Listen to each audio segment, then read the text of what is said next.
Hi, my name is Megan, and this is Everything Lit. Today, I'm bringing you my September TBR. Will I ever get one of these up in the first half of the month? We'll find out. So, in September, I read 7 books, and I didn't complete Bookopoly. I thought I could do 10. Actually, I rolled 8 times because I could do 8 books probably, but then I had 2 bonuses, right? So then I had to do 10. Woof. She did not read 10 books, and by she I mean me. I read 7. So let's talk about those 7 books. I finished Finley Donovan is Killing It by Elle Cosimano. So I gave this 4 stars, and it is a mystery slash like cozy mystery slash comedy mystery. It's definitely a mystery, but the secondary genre is back and forth. It could be considered cozy, it could be considered comedy, and the prompt that I used this for was mood read, because I really wanted to get to this. Finley Donovan is Killing It is about a writer. She's a single mom. She's just gotten divorced. She's dealing with, all of that nonsense and heartbreak and trying to pay the bills. And she is at a Panera talking to her agent about her newest book, and she gets mistaken for a contract killer by a woman who wants her husband dead. So she slips Finley a note that says, hey, if you kill my husband, I'll pay you a bunch of money. And you know what would solve a lot of Finley's problems? A bunch of money. So things go from there. It's pretty funny. Well, I think the plot did come together nicely, and all of her oops and accidental things ended up pushing the plot forward. I didn't love Finley in the beginning, and I think part of that is I feel like that part of that is I didn't identify with her, but also I don't love children and sorry, I'm distracted by my shiny shirt. I don't how do I say this without sounding like a jerk? There was a lot of kid stuff and single mom stuff happening in here, which is fine. I'm sure there are a lot of people who super enjoy that, but I'm the same age as Finley and I just have my 8 cats. And so it was really hard for me to be how old is she? She's my age? She had kids that young? Which is so stupid because so many people have kids in their 20s. That's the norm. But I'm over here what? So there was a weird disconnect for me in that, but I did like her relationship with the nanny Vero. I thought they were funny, and the book definitely picked up after that. So I want to say I wasn't into it for the first maybe 50 pages, maybe 70, and then I did like it more. So I will continue with this series, but it wasn't an amazing, love it, 5-star read for me. Just 4. Then I read a YA fantasy anthology, and this was for the prompt read an anthology, which was one of my chance cards, I think. We'll say that. So this is 15 stories about witches and power. My favorites were, so I gave them all separate star ratings. I don't know if you can even see that. My favorites were The Heart in Her Hands by Tess Sharp. And that one was queer, I'm pretty sure. The Legend of Stone Mary, which had very good spooky vibes and a really good ending. The Well Witch by Kate Hart, and I feel like I'm gonna have to look up some of Kate Hart's books, because The Well Witch, while it was a traditional story in that I knew what was gonna happen, but it was so well written, and the magic system, the setting, the characters, I just enjoyed that story so much. Yeah. Love Spell by Anne Marie McElmore, and The Guerin Girls by Emery Lord. Those were my top 5 from this anthology. What's funny about this anthology is I just bought The Inheritance of Orquídea Divina, which is like the novel version of Zoraida Cordova's short story in here, and I didn't like the short story very much. So I'm very nervous now to read that novel because I don't know if I'm going to like it. But I did give a lot of 5 stars. I gave 2 stars and 3 stars. So overall, I gave this 4 stars, and I would recommend it if you like witches or if you like the authors in this anthology. It was really enjoyable and very diverse, both in how the stories were told, who the characters were, and all that good stuff. So this was edited by Tess Sharp and Jessica Spotswood. Very perfect for spooky season. Then I listened to the audiobook of Clockwork Angel by Cassandra Clare, and this was to fulfill the prompt TBR vet because I've had this book for 800 years and never read it. This is a YA, historical paranormal romance. It's multi-point of view. If you haven't read this, you're probably like me and don't often read like paranormal YA romance anymore. This is about Tess, a girl moving to London from America and following her brother, and she gets caught up in this shadow hunter demon ring that is happening. There are like automatons that try to kill people, and witches and vampires and werewolves and all kinds of stuff. I actually liked this more than I expected to, because I was definitely expecting to like, roll my eyes over dramatic, but actually it was really good. I should know better that like people who like, if there's a book that's super popular, it's gonna be decent for the most part. Like, I know I'm a bit of a snob, I will admit, but like this was good, and I'm gonna read the rest of the series. I do think the drama with Will, if you know what I'm talking about, was a little like drawn out and overdone and very like early aughts. No, when was this published? Like 2010? It was very like, oh my god, I'm so good. It was published in 2010. It was very of its time in terms of the drama and the like, oh, why doesn't he like me? And what did I do wrong?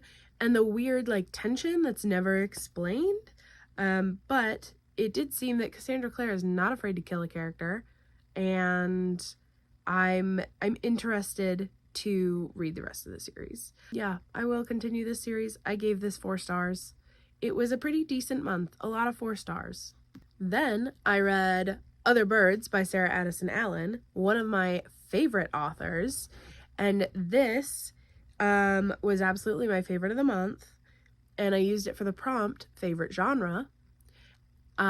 This is an adult, like, magical realism. It's fiction, obviously, but it's like magical realism, and it is about a group of people who like find their family in each other at this set of condos called the Delawisp, and it's on this Mallow Island in South Carolina. So it's got beautiful like island summery southern vibes. The food described in here sounds delicious. The characters, so we have Zoe, who just moves to the Delawisp and sort of brings everyone together and introduces herself.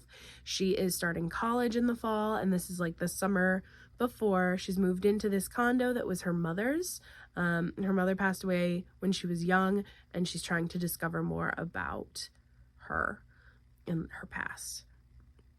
And then you have Charlotte, who is running from her family and from her past involving a cult. And then Mac is a chef who he's trying to let go of the ghost of his mother figure. It's all about not broken families, but dealing with a tragic or traumatic or hard childhood and finding family anyway.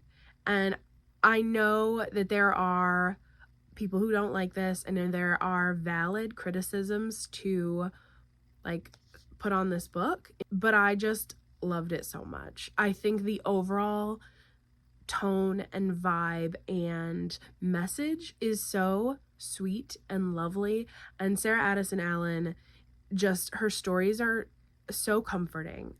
It's like a mug of tea and a cozy blanket and a warm hug. Like, her books are everything to me, and this was no different. I actually think this might be one of her best, in my opinion.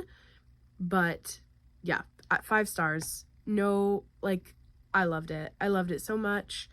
And especially, so it's like, it's also got a sort of mysterious element about this author who loves the island. It's got ghosts, it's got found family, and like, oh, any ghost story that isn't like horror, love. I love ghosts. Just everything about this, it was like it was written for me. We have A Change of Pace with Phallos by Samuel R. Delaney. This is adult literary fiction, and it's basically a summary of an erotic, like, smutty book, and the academic who is writing the summary is trying to figure out who the author is. So it's like this anonymously written erotic book, and they're trying to place when it was written and who wrote it, but it's not that good. So I didn't care for this. I think partly I'm not smart enough for this kind of thing, or it's not even that I'm not smart enough. I'm just not willing to put in the effort anymore to get as much out of this as I could. I think it was doing a lot of interesting, smart writer things, because you have the framing story about a boy who saw this book Phallos on a shelf, and then it disappeared, and he saw it in the back of a truck, and then the truck drove away. Like, he's trying to find this book because he's interested in it, and he can't find copies anywhere, and he stumbles upon this internet published or academically published essay summarizing the book. And so you have the framework of him trying to find this book, and then the summary itself is written by this academic, and it's sort of in conversation with 2 other people in the academic's life and their different opinions on this erotic text. So there are footnotes in this. There's a big old footnote there. It's literally half the page. So that was really slow reading. I don't traditionally like footnotes. I think they can be utilized well. I also think they can be very pretentious. Basically, I wasn't willing to put in the work for this to make it great. So you have this academic telling about this erotic book, and the erotic book itself, we don't get any of the sex scenes, so that's kind of a bummer. It's all summarized. It's all academic and clean and sanitized. And then that story is about a man in ancient Rome trying to find this secret, this magic, like, Phallos, and it's a very, like, circular narrative, and it's a searching narrative, and I just didn't care that much. I'm actually surprised I finished it, because I definitely could have DNF'd it, but it is a novella, so it's like 133 pages, and, you know, it was okay. If you're interested in sort of academic, rigorous literary reading, maybe you'd like this. I did not care. I gave it 3 stars because, like, it wasn't bad, and I did finish it, so it had something in it that compelled me, but it wasn't good, and it wasn't for me, basically. Like, I can admit that it was well written and it was probably well done, but I just, like, didn't. I read it because this was my chance card, and I've been meaning to read this for a really long time. I've put it in a lot of, like, prompt things, and I finally read it. I might unhaul it. We'll see. Then, as a little cleanser, I read Heartstopper, Volume 1, and this was as adorable as everyone said. I can't wait to watch the show. I think I'm watching it with some friends next month. This is a YA graphic novel, I didn't realize it was set in the UK, so that was a nice surprise. So this is a story about Charlie and Nick who become friends in school, and it just sort of follows them day to day in their friendship, you know, learning to talk to each other and hang out, and getting Charlie to join rugby with him, or Nick gets Charlie to join rugby with him, and it's just super sweet and it's a gentle exploration of figuring out your sexuality and figuring out when you have a crush on someone and how to make that happen. I can't wait to read volume 2. I tried to buy it the other day and my Barnes & Noble was out. So that's how it's going. This was super cute. I gave it 5 stars and I used it for the prompt highest rated because this was the highest rated book on my Goodreads shelf. And I get why. 5 stars. The last book I finished this month that I finished in a vlog, you can see, I'll link it down below, was The It Girl by Ruth Ware, and I'm trying to match it with my shiny shirt. So this is a mystery suspense thriller. I wouldn't call it a thriller until like the last 100 pages. So it's a mystery suspense novel about Hannah Jones. This has a dual timeline, so there's after sections and then the before sections. So the before is Hannah's time at Oxford, meeting new friends, following their friend group through various pranks and drinking nights and plays and, you know, Oxford life. And then the after sections are set 10 years later, because in that before section, Hannah Jones finds her roommate and best friend April dead in their room. And that's the before. And then everything after, her life is split into this before and after. So in the after section, the supposed murderer has now died in prison. It was Hannah's testimony that really put him away. And she's starting to second guess herself and wonder if maybe that what she saw wasn't what happened.